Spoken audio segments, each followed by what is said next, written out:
নমস্কার বন্ধুরা, Shilpi's tasty food রেসিপিতে সবাইকে স্বাগত। এই গরমের সময়ে কম মশলায় সজনে ডাঁটা দিয়ে মাছের পাতলা ঝোলের রেসিপিটা করে দেখুন, বাড়ির সবাই তৃপ্তি করে খাবে।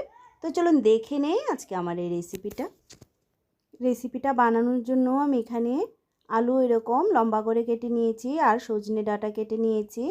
এবার এগুলো সাইডে রেখে আমি মাছ নিয়ে নিয়েছি। আমি এখানে রুই মাছ নিয়েছি, আপনারা যে কোনো মাছ দিয়েই করতে পারেন। মাছের মাথাটাকে অর্ধেক করে কেটে নিয়েছি, তার মধ্যে এবার নুন হলুদ মাখিয়ে নেব।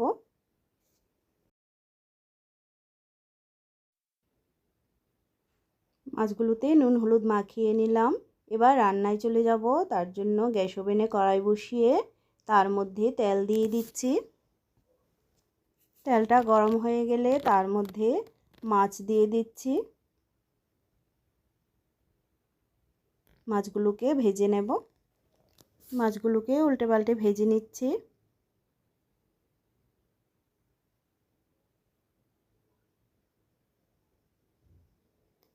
একবার এভাবে করে সজনে ডাঁটা দিয়ে মাছের ঝোলের রেসিপিটা বানিয়ে দেখবেন, আশা করি আপনাদের কাছে খুবই ভালো লাগবে। মাছগুলোকে উল্টে পাল্টে ভেজে নিলাম, এবার নামিয়ে নিচ্ছি।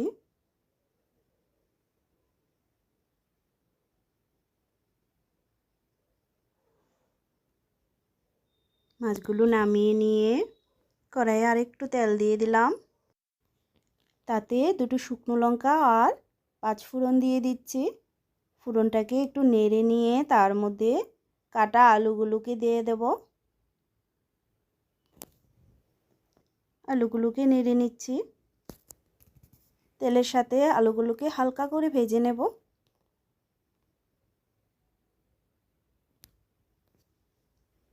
নেড়ে চেড়ে 2 মিনিট আলুগুলোকে হালকা করে ভেজে নিচ্ছি। আলুগুলো হালকা ভাজা হয়ে গেলে তার মধ্যে পরিমাণ মতো নুন দিয়ে দিচ্ছি।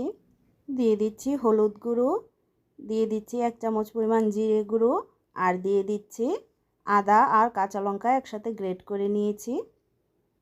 এবার মশলার সাথে আলুগুলোকে মিশিয়ে নেব। মিশিয়ে নিয়ে তার মধ্যে সজনে ডাঁটাগুলোকে দিয়ে দিচ্ছি। মিশিয়ে নেব ভালো করে। তার মধ্যে 2টো টমেটো কেটে দিয়ে দিলাম। এবার সব কিছুকে মিশিয়ে নেব।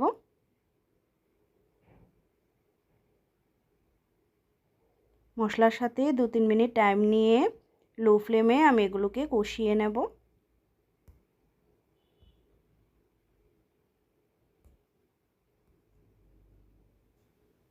কষিয়ে নিয়ে এবার ঢাকা দিয়ে দিচ্ছি 5 মিনিটের জন্য। 5 মিনিট পর ঢাকনাটাকে খুলে নিচ্ছি। মিশিয়ে নেব।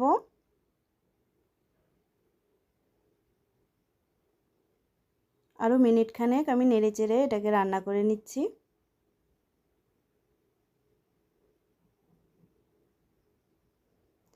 এবার তার মধ্যে জল দিয়ে দেব। ঝোলটা আপনারা আপনাদের পরিমাণ মতো দেবেন, যে যেরকম ঝোল পছন্দ করেন ওরকমভাবে জল দিয়ে দেবেন। ভালো করে মিশিয়ে নিচ্ছি। মিশিয়ে নিয়ে এবার তার মধ্যে মাছগুলোকে দিয়ে দেব।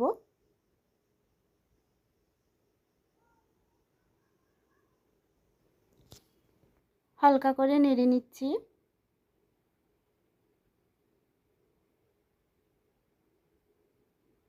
এবার ঢাকা দিয়ে দেব আরও 5 মিনিটের জন্য। ঢাকনাটা খুলে নিচ্ছি, মিশিয়ে নেব।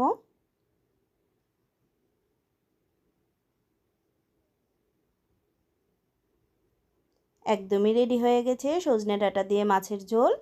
এবার মিনিট খানেক রান্না করে নামিয়ে সার্ভ করে দেব। তো আমার আজকের রেসিপিটা যদি আপনাদের কাছে ভালো লেগে থাকে তাহলে ভিডিওটিতে একটা লাইক করবেন। নতুন বন্ধুদের কাছে চ্যানেলটা সাবস্ক্রাইব করা অনুরোধ রইল। দেখা হচ্ছে নেক্সট ভিডিওতে। সবাইকে ধন্যবাদ।